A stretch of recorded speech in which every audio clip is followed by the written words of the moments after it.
it feels exciting and you decide that you want to follow your passion and do what you like in life.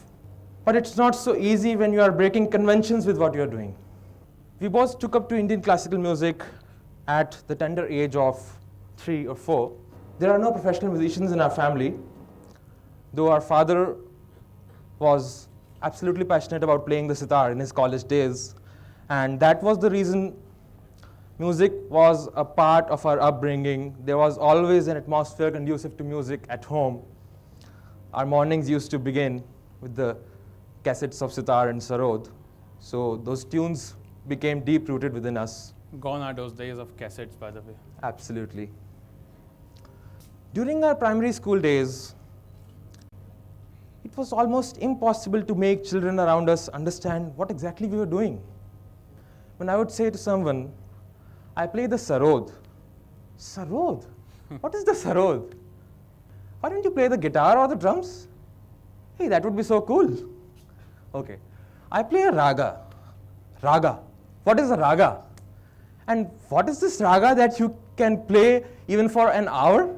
Come on, a song lasts for 3 minutes, 4 minutes, 5 minutes. But this raga of yours, it can be played for an hour? They just couldn't relate to it. So these are the situations when you are going to feel alienated. So you have to develop the strength to stand alone, away from the crowd. Yeah, I mean, let's assume you are a musician and you are a learning musician. Try to think in place of us. You might feel secluded when you see all your friends are discussing about cricket or movies or whatever they do. And while all you can think about is that particular composition from last night's practice session, which you obviously cannot discuss with them. So this way you might live an unusual life if you keep following that offbeat path of yours and you have taken that decision to not opt for a tried and tested career. So let's first realize that it's a sheer blessing in life to get to know that one thing which you are exceptionally good at. And guess what? It could be just about anything. Just anything.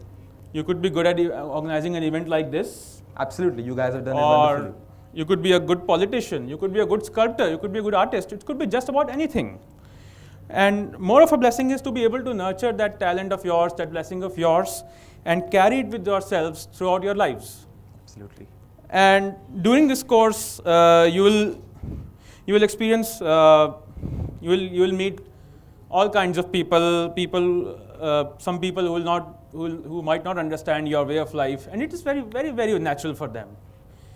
So you see, we both have also experienced college life. So there's this one particular line or dialogue which I can say you might hear at least once if you do something unusual or you have something extraordinary commitment for whatever you are pursuing, and because of that, you are missing out on your regular college stuff. Bro, chill करना यार. एक college life मिली है. ये सब बाद में भी हो जाएगा. अभी light ले. Don't fall for that. Don't. I mean seriously. जो करने जा रहे थे ना आप, उसको करने का मौका भी एक ही मिलेगा. Absolutely. Your talent, your gift will not wait for your college life. So you have to develop this ability in yourself to just laugh it off. I mean, people will always say things. People will keep on saying things. It's okay to be made fun of sometimes, to be passed off as a weird or a backward person. You have to learn to just laugh it off or just smile it off every time. And you know what? All these people who are saying all these things about you, there will come a time when these people are going to realize the true worth of your art and the true worth of what you are doing. And let me tell you, it has happened with me. We were on our debut tour of the United States, our concert tour, in April 2015, and we were performing at the Cleveland State University in Cleveland.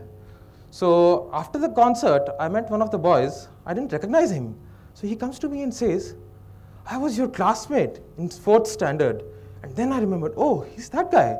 And today I felt so proud when I bought tickets to attend your show. And now I really got to know that when all of us were during our break periods, when we were out playing cricket, what exactly you were writing on those papers, all those musical notes that you kept on writing. So now I got to know what exactly that you meant and what exactly your music is about. You have to train yourself to not to just absorb each and everything you see and hear. Try not to develop this herd mentality. Don't be scared of making your own choices and making your own path. And don't be scared of not doing what every other person is doing. There are going to be times when you are going to feel very low about yourself, and at that point of time, two things are going to hold you back. One is your inner conviction of your abilities and all the hard work that you have been doing since all your childhood. And the second is the support of your family members, your parents, your loved ones who have always valued your talent and what you have been doing. Or all other people who are close to you, who know your value. So just keep on moving on your path. Just don't care what the world says. Since we belong to a family of IITians, I mean, I don't know how many of you know that. Father, our uncles, all are IITians. So naturally, all people around us would expect us to, join the IITs or something, or maybe land up here. But what they don't get is, by the time we were out of school, we were already on the professional stage. So anything of this sort was not even a choice for us. I mean, literally, we had no choice because we were immersed so deep in this. And once you start doing something so passionately, it's very difficult for you to come out. Everything else just becomes a distraction for you. Absolutely. When I look back at 1999 or 2000, a typical day meant for us getting up, going to school, coming back with music, of course, plugged into my ears. And in the evenings, we would be either going to our guru's home for our training sessions or to a classical music concert. So this was the life, and going to school was the only distraction from music, from practice.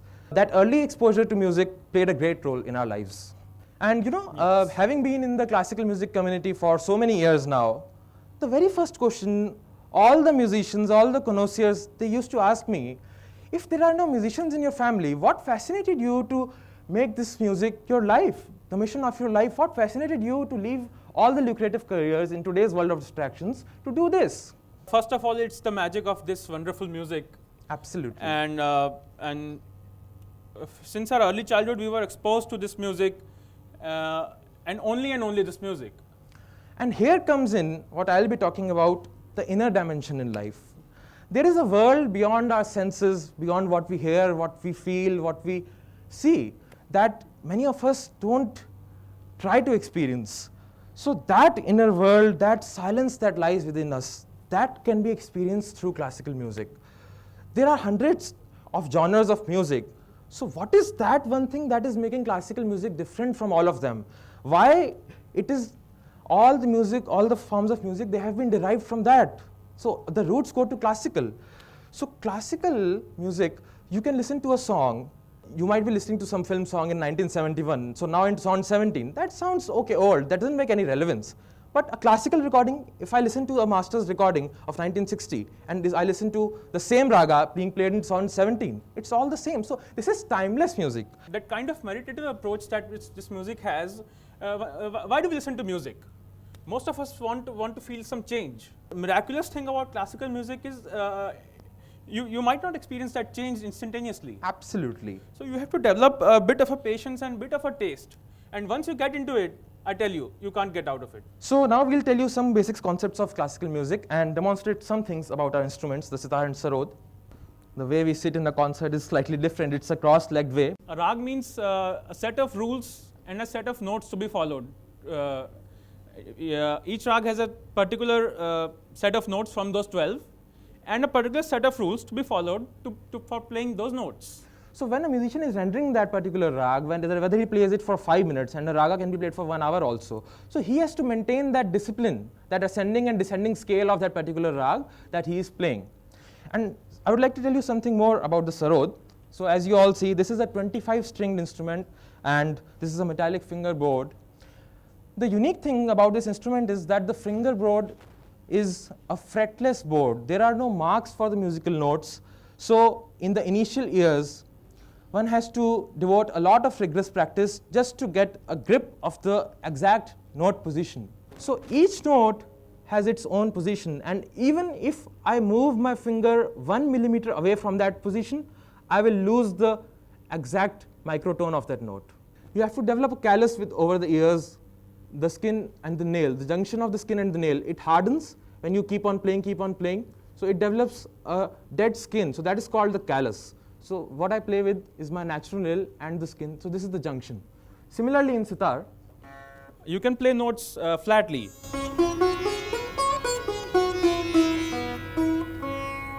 So most of the time you have to pull those notes.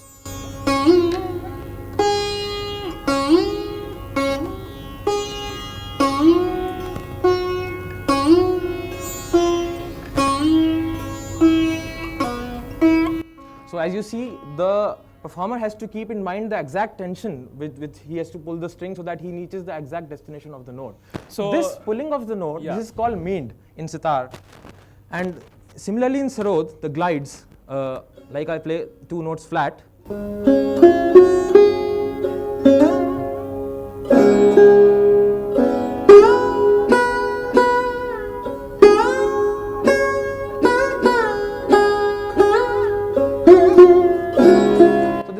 About the glides. So as I was talking about the first part of a classical music performance, we call it alap. It's called alap. So in this part, as I told you before, the soloist does a meditative unfolding of the raga. So for this part, we suggest you listen with closed eyes. Yeah. And try to follow each and every sound and not listen to it as a whole, but try to follow each and every sound. Each and every sound, try to follow its path and then realize the silence between the 2 consecutive sounds.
Basically, this was a brief glimpse of alap, and what we just played, this rag, it's called jog. It's a late evening raga.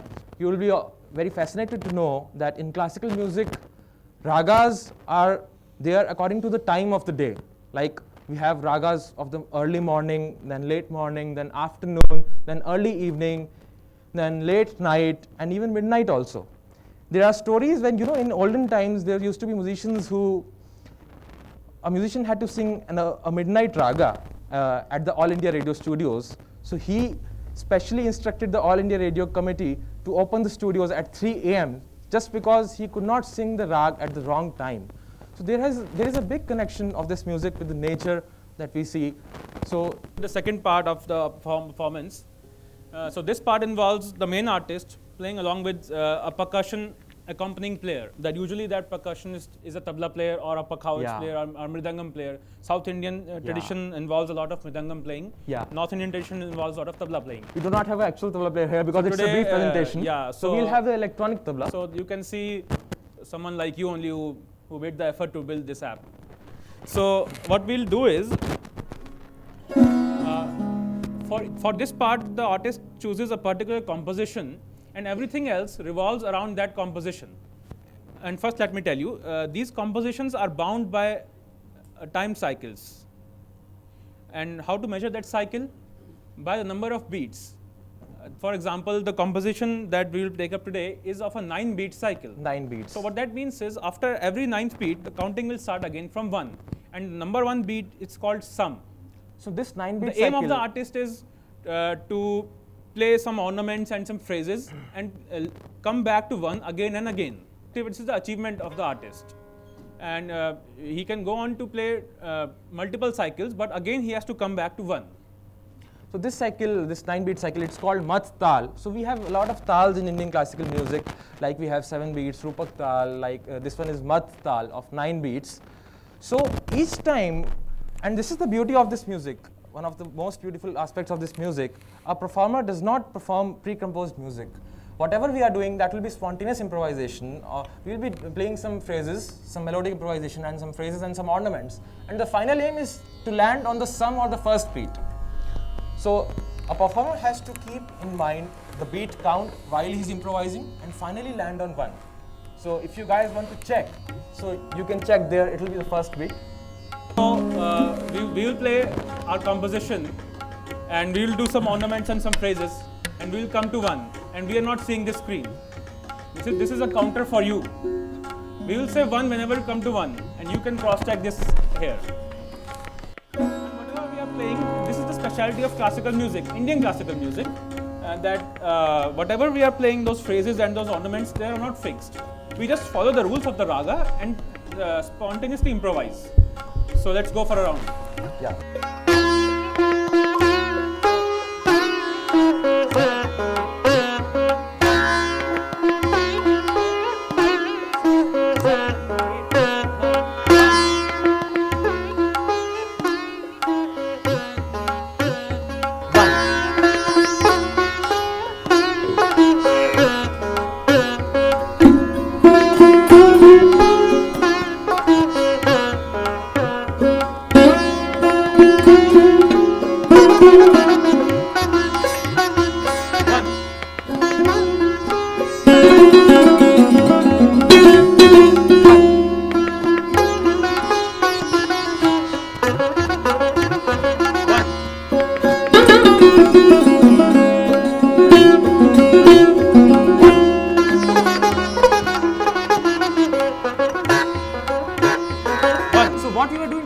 That was 1 cycle improvisation. So now, thank you. We'll go to 2 cycles, and in between the 1 will come, but finally we are landing to the first beat after 2 cycles. Please. Some more volume.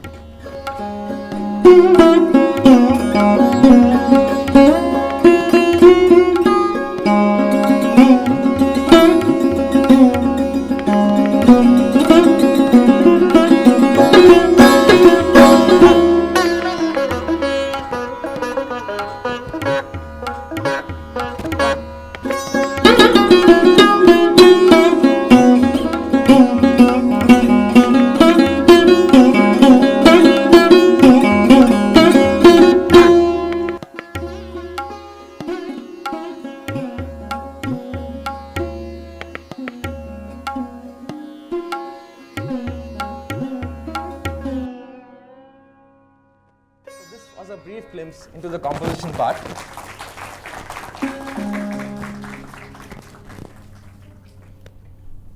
So at the end, we would just like to conclude by saying that there are so many wonders and miracles out there in the world waiting for you to explore. Don't be scared at all to take that unusual path which you might think of. If you have passion for something, that can be art, that can be music, dance, sculpture, anything it can be. Just go for it and just concentrate on carving your own path. Never lose that hunger for learning. That is the only thing that can take you forward. You have all those devices to become famous in today's world. but your skill, your sheer mastery of your skill is what makes you different. I hope through this presentation we could help you make more connected with the intricacies of our music. And I just have to say that you people, you are the future of our country. So if you can develop a taste to enjoy this music, this cultural heritage, there can be hope to preserve it for many generations to come. Thank you very much.